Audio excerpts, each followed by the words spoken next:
I believe we are live. So, hey, everybody, and welcome back to the 6th round post-fight show with me and Eddie Mercado. Coming to you guys right after the end here of UFC Vegas. Alan? That's my bad. Yeah. I just interrupted you with yourself. Alan versus Curtis 2. As much as I love listening to myself talk, I don't need that. I don't think it's like those things they do where if you want to stop somebody from giving a speech in public or like protesting, then you create a system whereby their own voice is fed back to them at just like a couple second delay, and it's almost impossible to talk while hearing yourself on a very slight delay. Noted. Hold on, let me write that down. Next time you start making a valid point, I'm gonna turn my speakers on. All right. Well, first off, so we're coming to Brendan Allen getting an upset win over Chris Curtis. We both have some feelings about that, but first off, we did get a reader question or a viewer question here. Curtis' injury was in the ring, so UFC should cover that, right? No, it is actually something that the UFC does cover. In-ring injuries are the one reliable bit of coverage that fighters tend to get. And he was medically escorted away from the octagon. Yeah.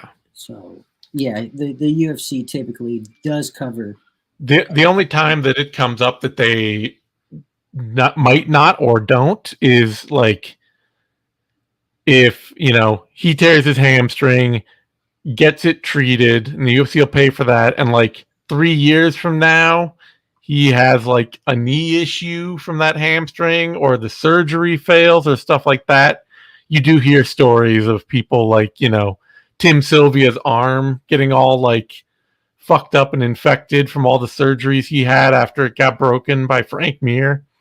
And like, he's still dealing with that shit. And the UFC's not paying for any of that, Is he part of the class action lawsuit? Do you know? Well, the former class action lawsuit. The former, right? Yeah. Let me see. I have forgotten when Tim Sylvia's UFC run ended. He fought his last UFC fight in 2008, so he is not part of the class action lawsuit. That was 2010 to 2017. Wow. With the years covered. So. And there was a second lawsuit that covered 2017 on through now, but as John Nash has mentioned several times, many fighters in the more recent years have had contract clauses that state they will not be able to be they cannot be part of a class action lawsuit against the UFC specifically. So how is that legal? What? Well, I mean, maybe it's not, but if fighters want to make it illegal, they'll have to go to court to try to do that, and that means they'll have to do it on an individual basis. And so you've got one fighter who's going to have to like challenge his contract clause in a legal fight with the UFC, and that does not go well. It does not. I know if I was Chris Curtis, I'd be fighting for my win bonus because he won this fight. Yeah, that's the other thing we got to say. I will say, I can understand a 48-47 Brendan Allen card. You give him round 1. He won round 1. Yes. I would give him round 5 because he was losing round 5, but then he hurt Chris Curtis wrestling him. That leg injury, that is the result of things Brendan Allen did. If we're scoring on damage, I have to score that as damage that Brendan Allen caused. 100%. So I got to give him round 5. There's 2. Where do you get the third round from, though, is my thing. You can argue round 4. I would. Wow. He had a couple of really dominant positions and takedowns. He got bombed on. The damage he incurred coming back was not so big that I couldn't see judges being swayed. That's the thing. That's the argument I'm making. Is not I scored it for Chris Curtis. I gave it a 48-47 Chris Curtis fight. Somebody else here is saying should have been a draw. I don't understand how you could. There's no 10-8 round in that fight. I don't know. No. Unless you're really weighing that hamstring damage. Yeah, no. Kind of a 10-8. No. Yeah, no. This is 2-9 for sure. So I scored it 48-47, Chris Curtis. I thought when they said 49-46, it had to be Chris Curtis because I can see an argument for giving round 5 to Chris Curtis too. If you're looking at the injury he sustained and saying, "Oh, that's a freak injury. Brendan Allen didn't really have anything to do with it." Chris Curtis won the majority of that round. Otherwise, if we're talking just other damage landed through strikes, that was mostly a Chris Curtis round. So I can see when they said 49-46, it's like, oh, well, has to be Chris Curtis then because he won. He was the guy who like definitely won rounds. Brendan Allen very narrowly squeaked out some.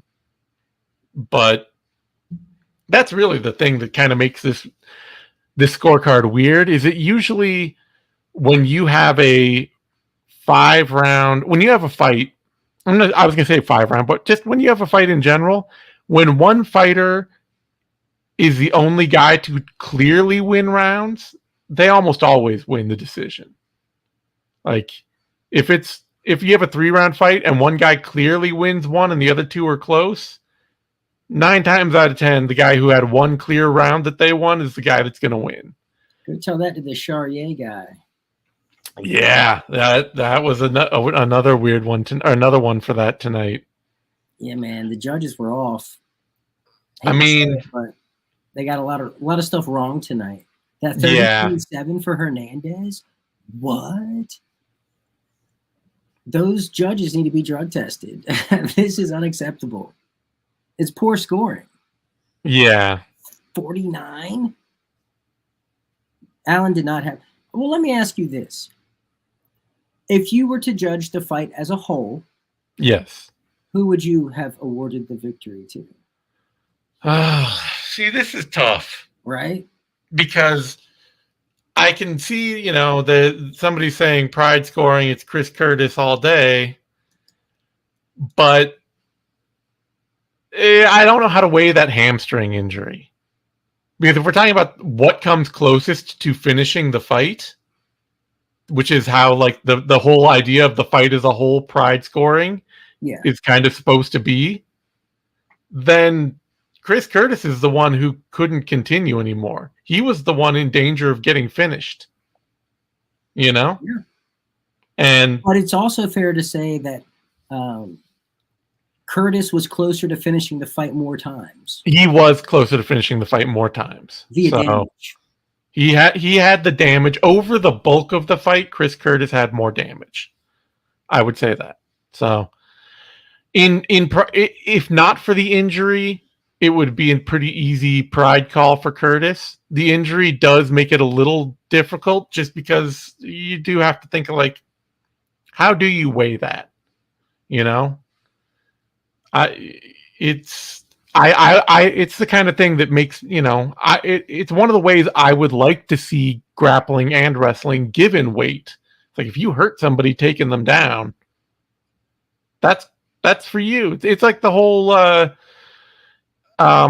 Rodriguez, Brian Ortega thing all over again, where, Ortega, his shoulder pops out defending an arm bar, and it's like, that's a submission win to me, Like, you're attacking I don't agree with that, but go ahead. But you're attacking the arm. You should get full credit for the damage done while attacking that arm. Yeah, and a TKO version. Okay, whatever. TKO submission, your vernacular's wrong is what I'm saying. No, if somebody verbally goes, when they're getting their arm hurt, then that's a verbal submission. You don't have to tap. Correct. So if something pops and he stops fighting, that's the same essential thing as a verbal submission. The submission hold was an arm bar, which hyperextends the elbow. Ortega ripped his shoulder out. That's not a submission being pulled off on his shoulder. That's him dislocating his own shit on his own volition. It's Not a still submission. it's like cranking somebody's neck and their back they pop something in their back. To me, that's still you're putting pressure on somebody's body and something breaks. Right? They didn't do that to themselves. Well, he didn't do it to himself. It wouldn't have happened if the guy wasn't hanging off his arm. He didn't pull it's his not arm like he didn't not like in a vacuum. It's not like he just went out there and the arm popped out. No, the man had applied pressure to the body and the body broke. That's all his credit. I'm calling this submission. Well, it is his credit. It's a TKO. Nah, you don't. If that's an injury that can happen in a grappling match, there are no TKOs in grappling.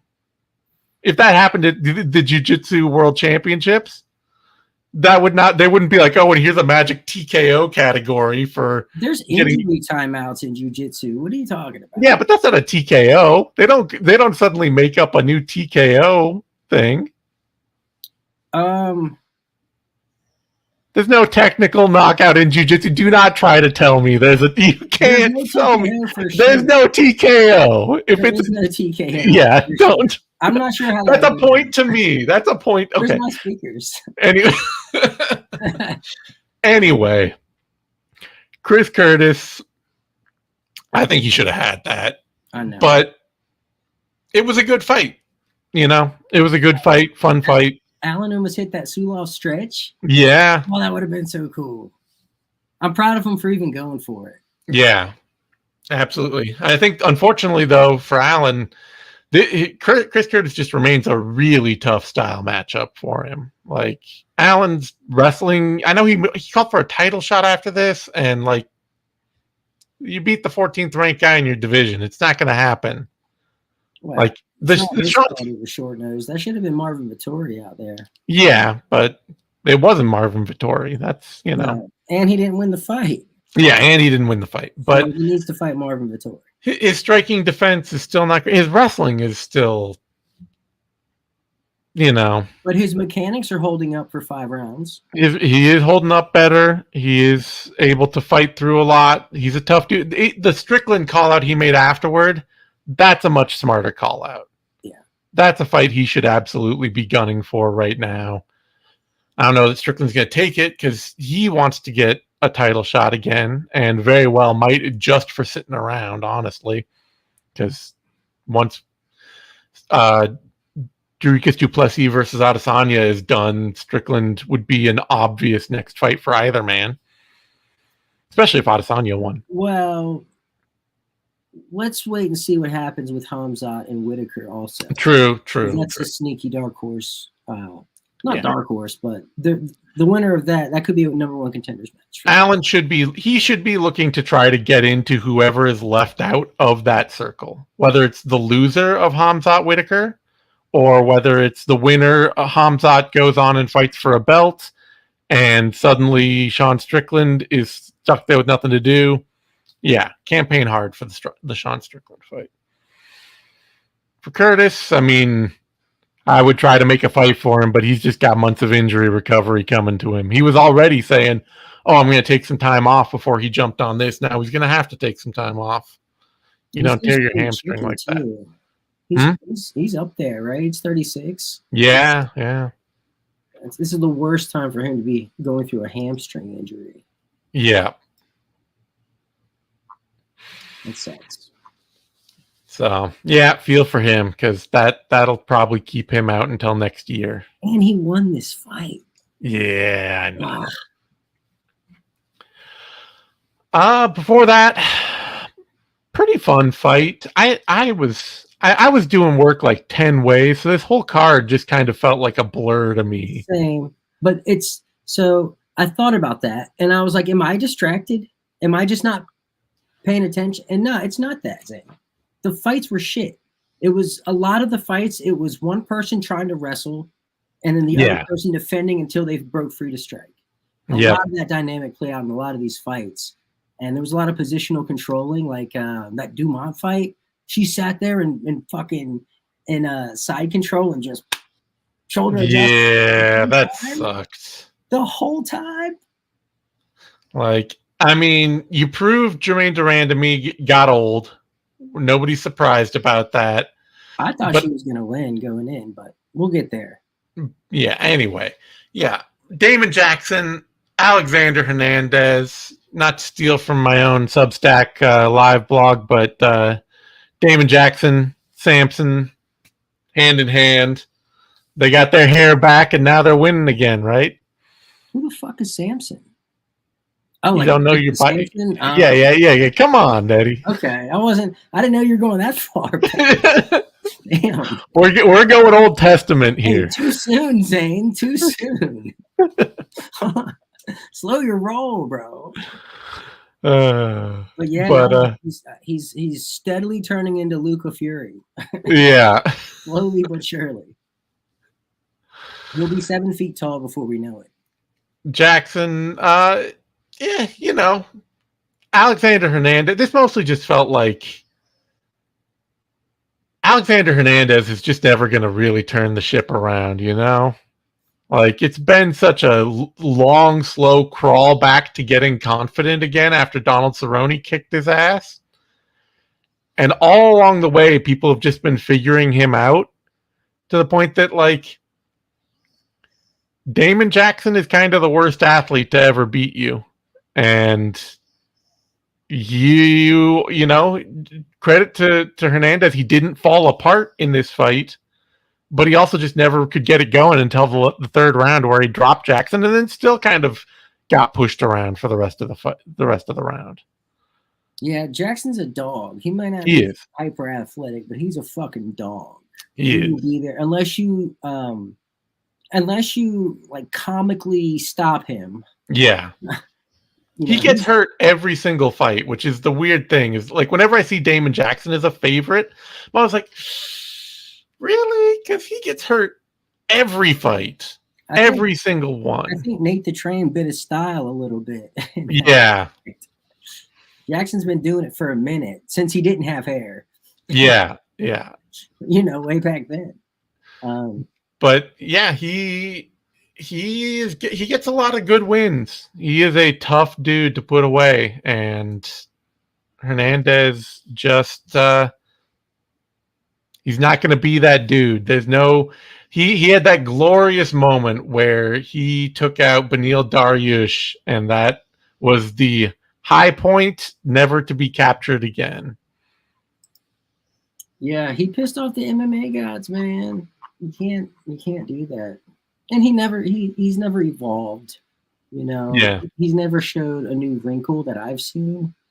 Well, the problem was that all the evolving he had to do was just learning how to be a confident fighter again after Donald Cerrone just schooled him and taught him that he could be broken in a fight and made to quit, and that took a lot out of him. He doesn't quit anymore, so he's evolved back to that point, but technically his game is not, hasn't changed. Yeah, no, and like to your point, if you go back and you watch both of these guys in between the first and second rounds, you see Jackson over there huffing and puffing. He don't know what's going on. He's out of it. He's struggling. His coaches are trying to reel him back in.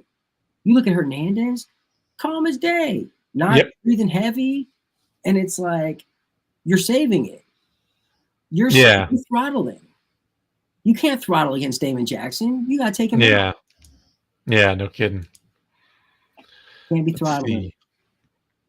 Any obvious Damon Jackson fight. I mean, he can fight anybody. He's just an action dude that needs to be in action fights. But let's see. Is there anything that really springs to mind? I mean, put him in there against Nathaniel Wood. Has he fought Julian Erosa? If he has not fought Julian Erosa, didn't Erosa just fight? Yeah, Erosa just fought and won. So beat Ricardo Ramos. So yeah, Damon Jackson has not fought Julian Erosa. Those two dudes have to fight. That's going to be a funky one, right? I'm trying to look if they fought on the regionals or something, but no. Yeah, that'd be violent. It'd be a lot of fun. All right. That brings us to a featherweight bout. Jose Mariscal against Morgan Chartier. And robbery. Yeah, I mean, once again, I get it because the first round was ugly. Chartier I scored it the first round and the second round for him. He should have won both of them. He landed all the better shots. He's got a very defensive, reactive style, though, and judges. There's a reason he's lost a bunch of fights. Judges do not love a fighter that goes second. They just don't. It's a huge credit to Mariscal, who continues to shock me in the UFC. He just is a dude like coming in who's just like, okay, he's wild and sloppy and has been knocked out a few times. He'll be a fun action fighter and that's it. But he keeps winning, and credit to him, he turned it on in round 3. Like, you got to give him that round. 100%. Yeah. He won the third. He absolutely lost the second. And that first round... He absolutely lost the first. He definitely should have lost the first. The real egregious score there, I will say, is the judge who scored it 30-27, Chartier. Yeah, that makes no sense. Is that the same one that 30-27 for Hernandez? Oh, let me see. MMA. Be waterboarded and find out what they're really working for. They're withholding information. We got to follow some money because these. So Chartier was an Adelaide Bird scorecard. Oh, that was the 30-27. That makes it worse. And Allen versus Curtis was the 49-46 there was Eric Colon. And the Hernandez? The Hernandez 30-27. Don't say Adelaide Bird. No, that was Minner. Really? That was Brian Miner. Wow. Yeah, yeah. All 3 of them. Explain yourself. It's just a weird night for judges. A whole bunch of people it's like the weight cuts. A whole bunch of people missed weight. A whole bunch of weird judging. I think everybody just hates the Apex. Yeah. I think that's what it is. Clips. Maybe yeah. With it. Everybody's just pissed off about being there. That's true too. Even though you can have 4 of your friends and family escorted in for your fight and then kicked out the back on Johnny Walker style. That's right. The fight is over. Having to wait outside in the Vegas sun in the middle of the day. It's like 107 degrees out, and with the other families. That's right. Waiting like 2 hours for you to get cleared through medicals and all this. Like I said, man, they should make the families fight. That's right. Give them a whole. Your family can have a whole section for the whole night if they can beat your opponent's family. It's like King of the Mountain. Yeah, right? You get the seats if your family keeps winning. That's right. Then you get to keep the seats. I'm for it. All right.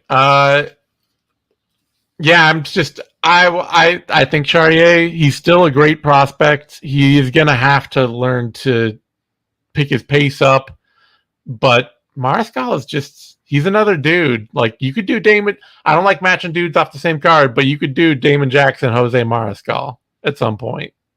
Sure. It's like, it's gonna be a firefight. It'd be a scrap. Mariscal's fun, man. He's a ton of fun. He goes for it. He does. That's 2 dogs going at it for sure. Mm-hmm. All right.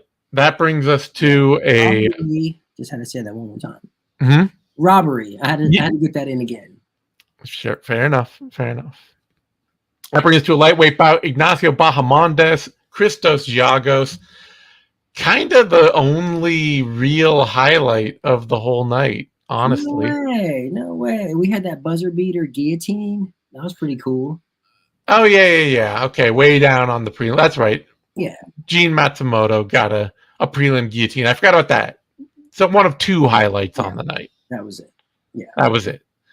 Bahamondes, Giagos. I kind of knew Giagos would go in there and give Bahamondes exactly the fight that Bahamondes needs, because Giagos hates to fight from range, and Bahamondes loves to fight in the pocket.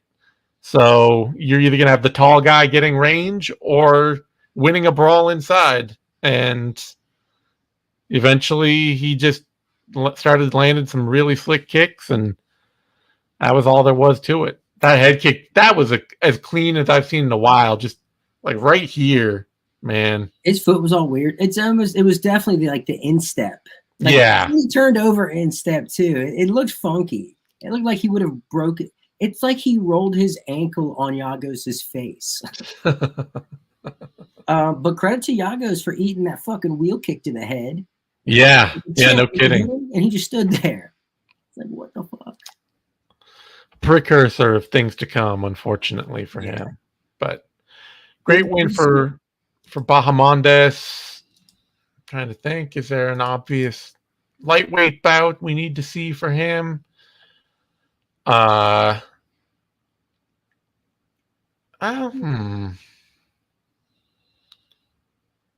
What's guess Thiago Moises recently got a win, or Mike Davis. That'd be fun. Ooh. Mike Davis only fights once every year and a half. So I don't know if Mike would take that. Yeah.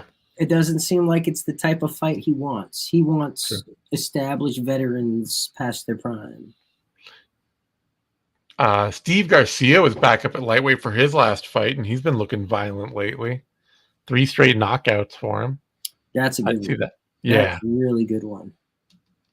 That'd be a lot of fun.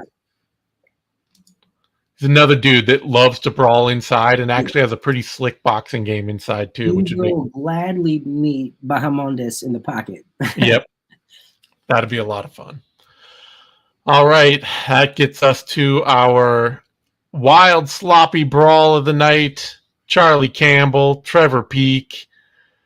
And man, Trevor Peek, he's working with Dwayne Ludwig now, right? That was who was in his corner. Who? Dwayne Bang? Yeah. Oh, yeah. Yeah. He's got to stop that. Because, for the first round of this fight, he tried to be all controlled with Charlie Campbell and just went out there and kind of got his ass kicked. And then afterwards, second round, he just went bananas with, the hammer fists and, going all, Al-Qaeda on him. And he won that round. That was a good, fun round. That was classic Trevor Peek. That's what he knows how to do. Him trying to fight technical, I don't need to see it. No, it's not. No. It's not for the people. Yeah. Fire Dwayne Ludwig. Go find Chris Lieben. See what he's doing these days for some coaching. No. He needs to go train with Chepe Mariscal. Yeah. They need to get it in. Indeed. So, yeah, fun fight. I'm sad to see Trevor Peek lose, but I'm sad no judge gave him round 2 where he landed his hammer fists. Yeah, that's weird. Yeah. That probably would have happened if you threw a gun in the cage. Peek would have. Just think they should, He seemed like he trains those drills, right? Yeah. Put a wooden gun in there, and you have to wrestle the other guy for it. Just throw a 6-pack in there, and they can fight over it, and it'll feel just like Christmas. Yeah, like a tribal tattoo or something. Yeah. All right. That brings us to a welterweight bout. Alex Morono, Court McGee. I was hoping this fight would be kind of fun because Alex Morono usually kind of problem solves a little and makes himself a tough fighter to beat out there. And the vibes must have just been bad or something because he just kind of scraped by Court McGee in a very... he didn't let Court McGee do anything after the first round, really, but... I gave Court McGee the second round. Yeah, was it the second that? The Oh, second yeah, I was, guess it was the second. Was the word Court yeah, McGee? he tried to play Yeah, guard in the second. Like he was like that throwing was. up arm bars and triangles. Like, what the fuck are you doing, bro? You have his number on the feet. Stand with him. Yeah, That was maybe him just getting a little cute, I guess it trying was stuff. just Maybe felt like a lack of respect for the guy across from him. maybe. Yeah, I don't know. It just felt like Morono didn't really have. He won, but it wasn't a great fight. It was a pretty lackluster showing against a dude who's 40 and actually like one of 5 fighters in the UFC slower than Alex Morono. No, it's true. It's true. But I think McGee just signed a contract, didn't he? Yeah, they just signed him to a new 4-fight contract. One of the things, probably the most shocking thing I heard all night, honestly, was. Well, I don't know them scorecards, but yeah. what's to those? No, but it makes perfect sense. That's the best time to catch a guy coming off of 2 losses. That's when you want to negotiate their new contract. Sure, but I love Court McGee, nothing against him, but what are you doing with the 40-year-old Court McGee? Like, it's cheap labor, man. Yeah. Cheap labor. I know. All right. Let's not talk about it anymore. It's going to just make me depressed. Heavyweight fight. Lukasz Brzeski, Walter Walker. And it's Walker. Come on, guys. Come on. I'm sorry, but you give me a Walter, I'm not going to pronounce Walker. I'm just not. I'm not. I don't care. It's Volkswagen. Yeah. Walter Walker. I kind of thought Walker probably should have won this, but it was awful, so I don't care. I scored every round for Brzeski. Oh yeah, just off of strikes. He was throwing strikes, and the other guy really wasn't. Yeah, that's fine. Brzeski's he's gonna struggle forever as a rare heavyweight without power. Like, how do you be that big? Wrestle? Like, how do you be that big and not be able to hurt people? You know, the problem. Well, where I'm from, they call that big for nothing. Yeah. It happens. It is Brzeski's problem. I actually like, he throws low kicks. He'll work a jab, cross. He's got some cardio and heart. That is a slow leg kick. Yeah, a slow leg kick, and he just cannot seem to hurt anybody at this level. Like, that leg kick takes the bus there. Yeah. It is slow. Nah, that's a really bad style for heavyweight. It is. It's really bad. He's not a great wrestler. He doesn't have great control. He's been knocked out now too, so it's not like his chin can't be cracked. He shells up. He'll do the Chelsea Chandler sprint. Mm-hmm. Not to that degree, but not a good showing. Man. No. And what's crazy is if he fought like Johnny Walker, holy fuck. Yeah, he's a giant. But now you're talking Walker or Brzeski here? I'm talking Brzeski. Oh, I'm talking Walker. No, Brzeski to me is big for nothing. Brzeski's big for nothing? Yeah, he can't hurt anybody. He's a volume striker at heavyweight. He doesn't hurt anybody. I think they're both big for nothing. They are both big for nothing. Yeah. They both can be true. Yes, both can be true. It is very much two big for nothing guys. No, Brzeski is like Alexander Volkov light. He's like the Wish version of Volkov. Yes, he is. He is. I think somebody put it on Twitter that Brzeski looks like. No. It was in the thread. Somebody said Brzeski looks like trying to draw Alexander Volkov after 2 drinks. That's funny.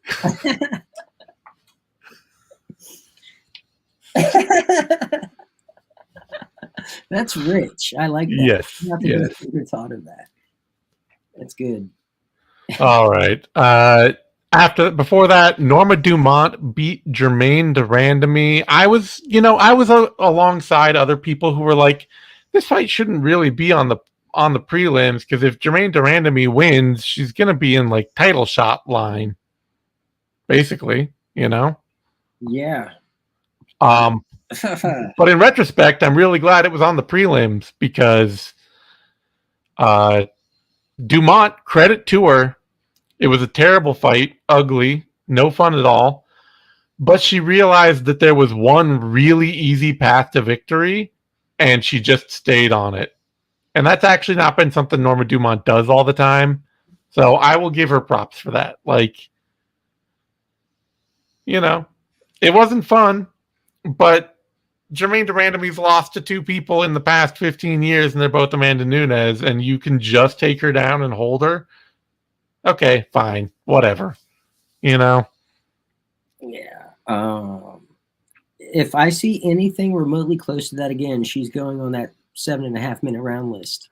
Yeah, she's fair. Cruising. Fair. Cruising. If her last fight wasn't so fresh in my mind, she would be on the list right now. I know this isn't how she normally fights. Fair enough.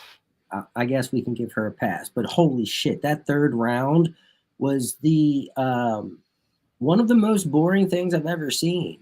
Yeah. Like, most boring. Mm-hmm. And I've seen a lot of jiu-jitsu matches. That was bad. That was bad. It was so bad that the referee was even like threatening to stand her up from side control at one point. Like, that's bad. It's just shoulder of justice. Yeah. And you have to discredit GDR here. Like, you can't fucking get up from side control. Yeah, no kidding. I mean, that's shameful. It's not like, you could say, oh, well, she took a few years off, but she showed up in shape.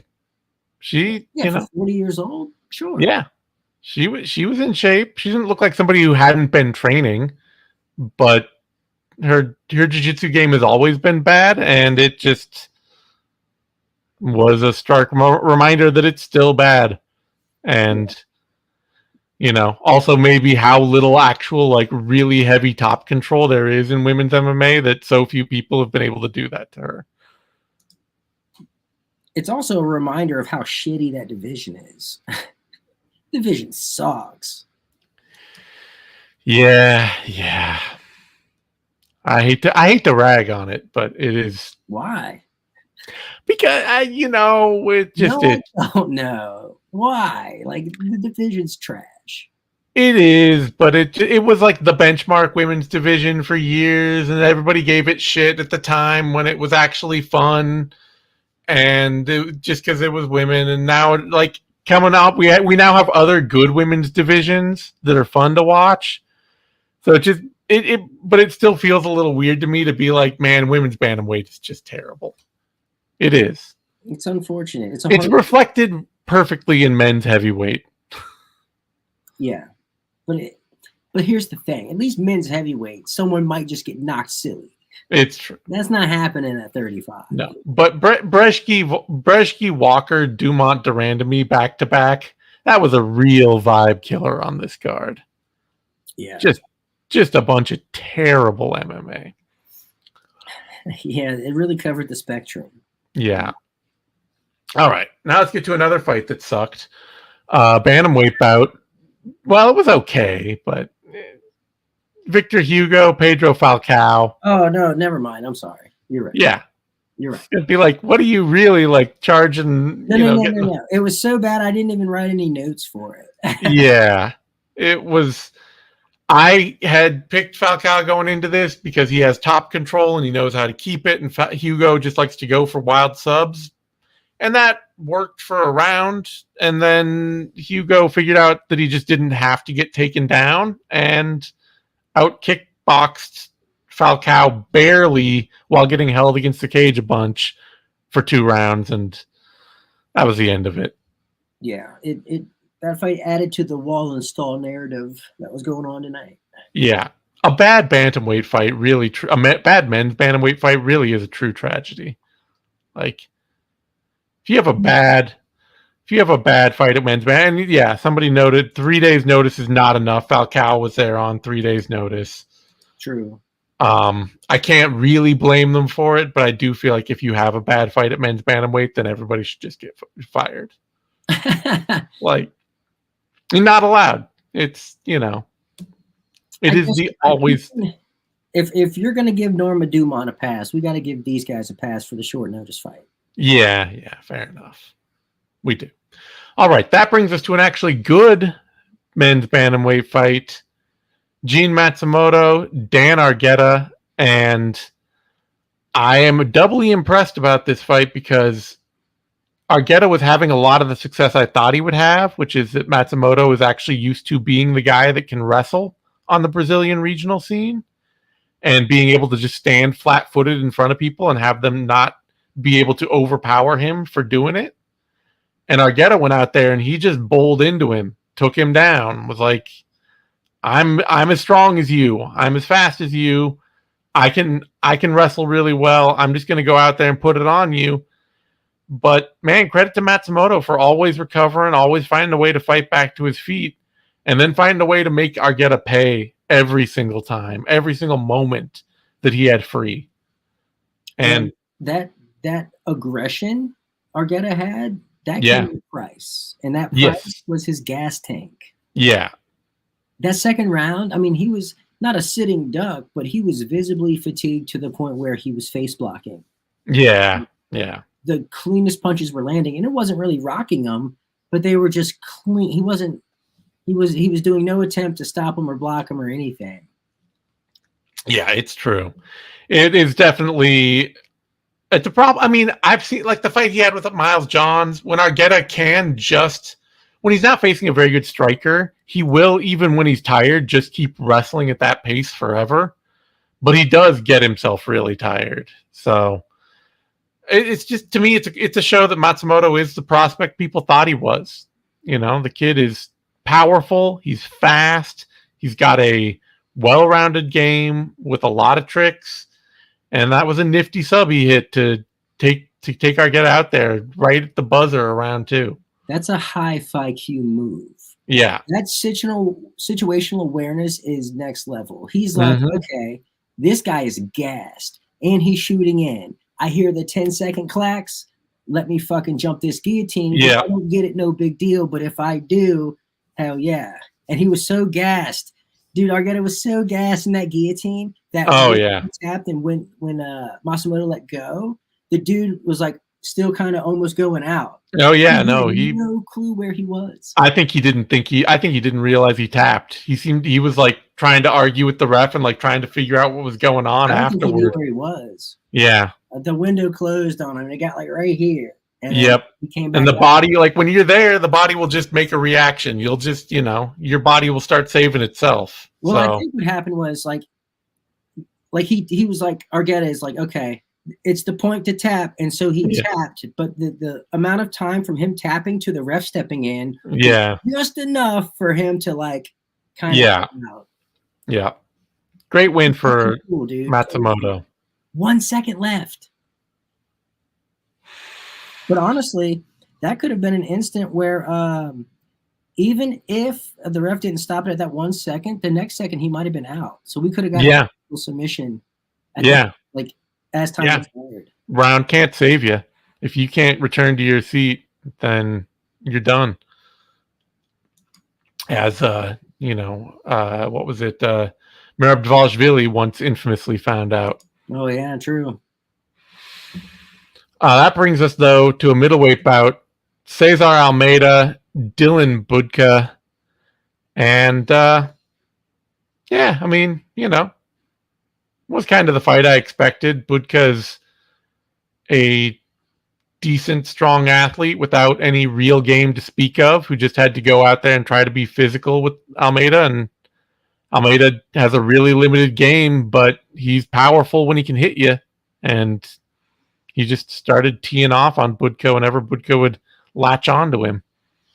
What I loved is the second Budka got a takedown, Almeida instantly starts butt scooting backwards to the right away. Like he knows exactly what to do. He knows how to be calm when he's in those bad positions. It seems like he trains it a lot. Yep. He gives himself chances to get back to his feet. And once he's there, he's got the tools to really fuck people up. Yeah, I'm still not sure that his striking game is all that well suited to MMA. So I don't know how, and he's also in his late 30s now, or mid 30s, 36.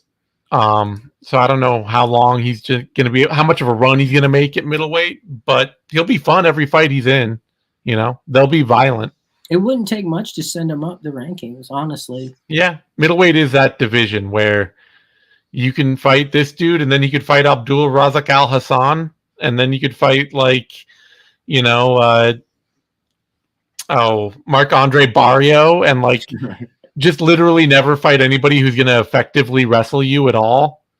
Right. And there you go. And then you're fighting Roman Dolidze, and you're yeah. All right. For that, Nora Cornell against Melissa Mullins, and I was feeling really stupid for picking Cornell for about 3 or 4 minutes for most of the first round. Because I did not really realize just how easy to back up she is and how easy to cow she is, even as a striker. And Mullins is nothing if not aggressive to a fault. And so she got that takedown. It's like, damn it. But man, Mullins' wrestling game is terrible. And one takedown does not make a fight. And she could never find another one. And then you're standing there clinching with somebody who's a way better clinch fighter than you. Striking with someone who's a way better striker than you. Yeah. Striking with somebody who's a way better striker than you. Way better gas tank. Yep. A way better fighter. Yeah. It became blatantly clear that Mullins was one-dimensional out there. No, yeah. Zero venom. Yep. So, solid win for Canole, but her game still really makes me feel a lot of this is not going to be successful long term. I love that she attacked the body, though. Yeah, no, definitely. She knows how to throw some fun combos. She's a great clinch fighter, but she just, you got to stay off the cage because women's bantamweight is full of women who will just run you into the fence and try to drag you to the mat. Yeah, and also full of people who suck. Come on now. Fair enough. Yeah, all right. Well, there wasn't a lot to talk about on this card, honestly. Alan gets... the biggest news story is Jon Jones. Yeah, no kidding. To kill the drug tester, which I didn't even know the UFC had drug testers. They might be the most insane part of all of this. The UFC is actually drug testing people? Shut up. Yeah. You knew that they're at least making a show. They caught Walt Harris, Eddie. They caught Walt Harris. They didn't just do that with phantoms and ghosts. USADA caught him. USADA is the ghost of drug test past. But yeah, no, this Jon Jones thing, just really dumb. I mean, I don't know what happened. But there is that video of Jon Jones drunk off his ass heckling a stand-up comedian from a couple months ago. And this is a dude who a couple of years ago was telling everybody that he was absolutely done drinking because he clearly couldn't handle it. And doesn't seem like he's done. So I kind of have to lean on the drug testing story side here. It's not like Jon Jones put a statement out on this too, out already on his social media on Instagram. Didn't actually refute anything that the people said in their police report. He said it was a birthday party, so he gets to do what he wants, and he said that they were really unprofessional, and he's mad about that. And it's like, okay, well, that in no way refutes the idea that you took somebody's phone, may have threatened to kill somebody, and everybody felt like you were a hair's breadth away from doing something stupidly violent. Remember when he told DC that he would kill him if he spit in his face? Like he said he would literally kill him. Yes. Yeah, it's not a good look, man. I don't. Well, but here's the thing: the people who did the drug testing they left with a sample. Yeah, they did. Yeah. Mission complete. That's some gangster shit. Right? You go through all that, and at the end of the day, you're leaving with the sample. Like that's gangster. They left with the sample. Yeah, score 1 for them. And apparently, then the drug-free sport international telling them not to file a report or anything, and I know that's crazy too. Yeah. Mm. Yeah. It's and the ironic part of all of this is how the UFC had the falling out with USADA over the Conor McGregor thing. And now this happens. Like year one with this new testing company, they're already in a legal bind with Jon Jones, the heavyweight champion of the UFC. What? They also have the high five from Bone. Somebody, as yes, Joe Boucher noted. Yeah, I watched that footage. If Jon Jones had just been threatening me and then wanted a high five, I'd high five him. I would not be like, no, I'm leaving you hanging, bro. Like, yes, okay, get me out of here. Thank you. Yeah, good job. Yeah. And wasn't he complaining about it being early? Like, and it was 4 p.m. in the afternoon. Like, why do you always come so early? Oh, man. Not a juice, but way more fascinating and intriguing than anything on this call. Yes. I write an editorial for every Sunday for my Substack. It's just Zane Simon at zanesimon.substack.com. I'm not trying to be fancy with this shit. I'm done trying all the MMA whatever names, all that crap. And the moment that dropped today, that news dropped, I was like, oh, hey, I don't have to pay attention to this card at all for writing an editorial for tomorrow. I'm just going to write about that. Like, there's nothing that's going to happen on this card that I need to care about. It's also crazy how Jon Jones always finds a way into the headlines around big UFC numbered pay-per-views. Man has, he has his way. He and Conor McGregor both. Mm-hmm. They make sure that if there's a big event going on and they're not a part of it, they will be a part of it. But the thing is, like, people always give Jon Jones shit about not being a stand-up character, I guess, in the public eye. And it's like, this is not new. Like Mike Tyson, you know what I mean? Like, they're fighters. We forget, they're fighters. They fight in a cage for money. The thing with Jon Jones that gets him all the shit is that he is just inherently a duplicitous person. He wants to be liked, and he always puts on a face and a show like he is a really clean-cut Christian good son. He knows what's expected. He knows what's expected, and he tries to live up to it. Yeah. Ian Gary has the same thing. He doesn't get into any of the trouble Jon Jones does, but it's the same reason people are always like, oh, Ian Gary's so fake. It's because he's always trying to be like, really have this presentable professional thing, and then on the sly being like, and here's my trolling, oh my God, I can't believe you said that thing, and being like just a little shit. And everybody's like, okay, I hate this dude. Mm-hmm. And Jon Jones has the I'm a clean-cut, upstanding Christian boy, and also I might get really drunk and threaten to kill you. And people are like, okay, come on, dude. You get like, he gets all the shit for being fake. If he was just out, like, people love Mike Tyson, and he is unhinged. You know, you talk about the Mike Tyson comparison. Mm-hmm.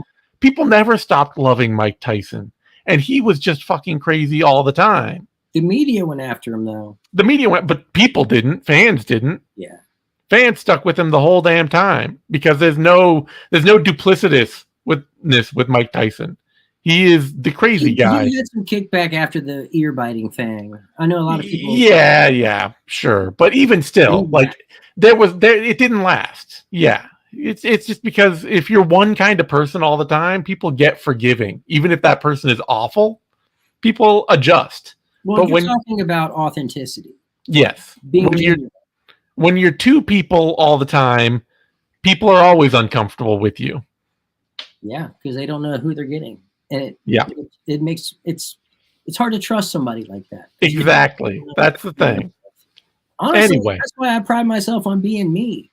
So no matter where you catch me, I'm the same motherfucker on this platform. That's right. Platform, real life, on the phone, a text. I'm the same fucker. 12 terrible from 12 a.m. to 12 p.m. That's right. Round the clock. Round the clock. Awful. Consistently awful. That's right. All right. On that note, we're going to sign off. You can find me on Twitter at the Zane Simon. You can find Eddie on Twitter at the Eddie Mercado. You can find both of us over at MMA Uncensored. And on Substack, you can find me at Zane Simon on Substack. And of course, I'm now running the MMA Vivisection and 6 Round Substack podcast platform as well. So if you love the show, if you've been listening to the show, find the Vivisection 6 Round on Substack. Throw us a subscription. Help us out. Help us keep this running. Because, if you don't, I can't pay Eddie, and he has to starve. And I need shampoo. He needs shampoo. The man is going through hair products at a mile a minute. All right, everybody. We're gonna go drop a little bit of bonus content for our Substack subscribers just to thank all of you. So if you are one, stay tuned or check in on that later. If you're not, it might get raunchy. That's right. It might get raunchy. Often gets raunchy. And if you're not a subscriber, then damn it, subscribe, dude. Come on. This is the time.